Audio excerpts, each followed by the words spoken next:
ng sarili ko sa RSPC. Okay, transition or quote formula in writing a feature story. Okay, the first part would definitely be the lead. Sulat nyo, lead. Ano yung makikita sa lead, mga kapatid? Dapat yung lead daw must present the most interesting information. Something that will grab the reader's attention and drag them into the story. Yung tipo, okay, nabitin ako doon na. Kailangan ko basahin yung susunod na paragraph para masundan ko. Pero pag sinabi niya rin na, wala namang kwenta kung tapon mo yan. So, hindi na effective yung narrative mo. Okay? Kasi kailangan ma-hook si reader. Sir, are you okay? Sir, are you okay? Pag parang nagdidigring na si Sir, panalo na ako. Natutuwa ko na katingin sa kanya kasi conflict ang tingnan. Ping na ping. Alright? Sige. Napansin Are we ko. good? Dito. Sige, palakpakan lang muna kayo dito. Dito lang. Ito lang. Kaya palakpakan na. Hindi wala kayong lakas. Dito. May lakas. Dito. Alright. Oh, mukhang mananalo ang mga entries ng mga to. Medyo sip-sip sa akin eh. Okay. Joke. Dito.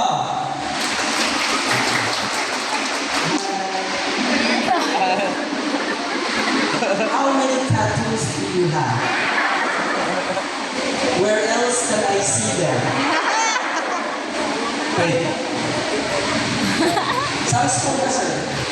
You look familiar. Have we met before? Discussion, wala kayong reaction.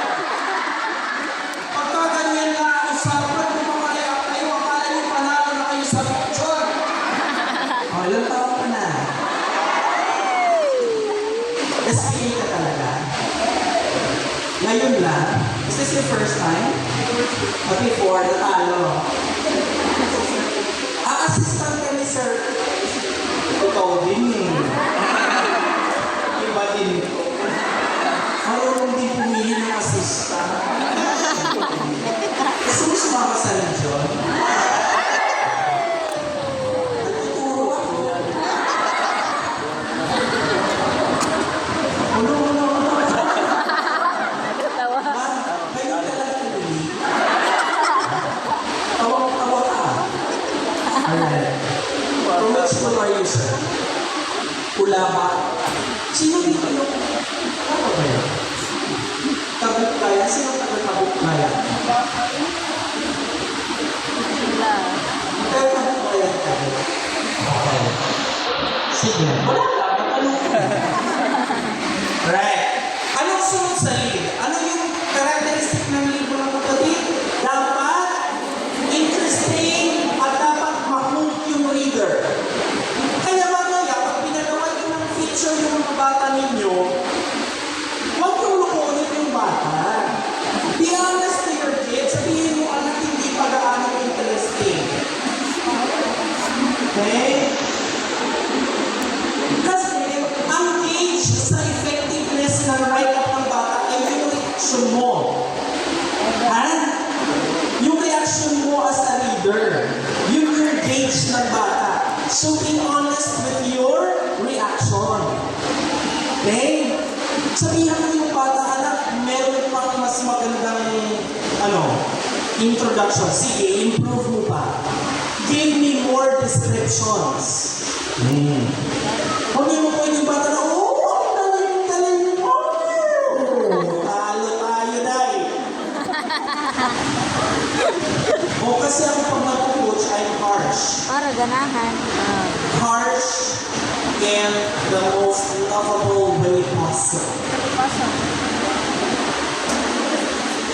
You can do better than this. There's a better way to actually say this. Add more descriptions. Try this angle. Use this word. Okay? Anong sunod sa lead? Maghanap kayo ng knot graph. Hindi bar knots. Knot graph. Ano yung knot graph? The knot graph actually is a story or the summary of what the story is going to be about. Pero, hindi mo pa talaga sasabihin doon. Di ba familiar kayo sa how will you say it without you necessarily saying it? Kaya medyo challenging to. Okay? But in the knot graph, you have to make sure that it is clear to the readers why the story is important. Okay? Tapos, yung knot graph, ililink nyo yan. Okay? Doon sa susunod na part ng feature. Which could be what?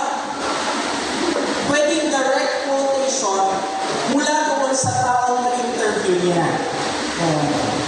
Para ma-achieve nyo yung coherence. Okay? At cohesion. So, kailan gagamitin ang direct quote? Gagamitin ang direct quote kung ito ay nagpapakita ng emosyon.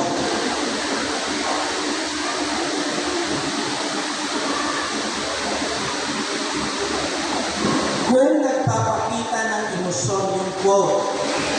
Right. Ano ang kasunod sa direct quote? Transition. Magtra-transition ka na. Diba?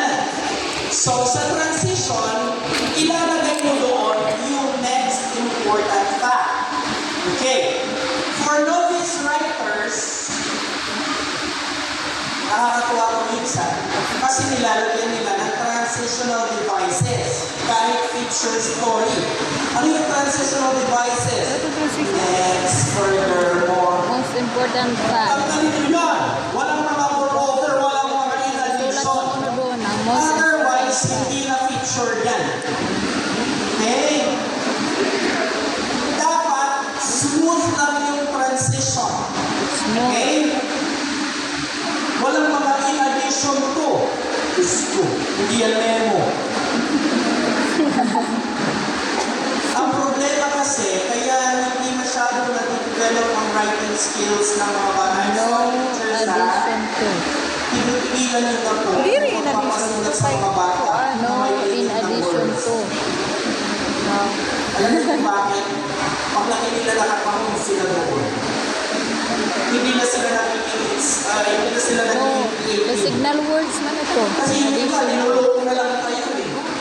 Kung sinabi ko, okay, write an essay with 150 words. Ang goal nila is to write 150 words, but not necessarily on the content. Oh. Kaya nung nagtuturo pa ako sa kolehiyo, no? Pag may essay question ako, I would just tell them, write an essay on this topic, walang word limit. The shorter the essay was, the better the score. Bakit? Comprehensibility is very important. O minsan, nilalagyan na lang ng pag-ayun essay. Binibigyan niyo from very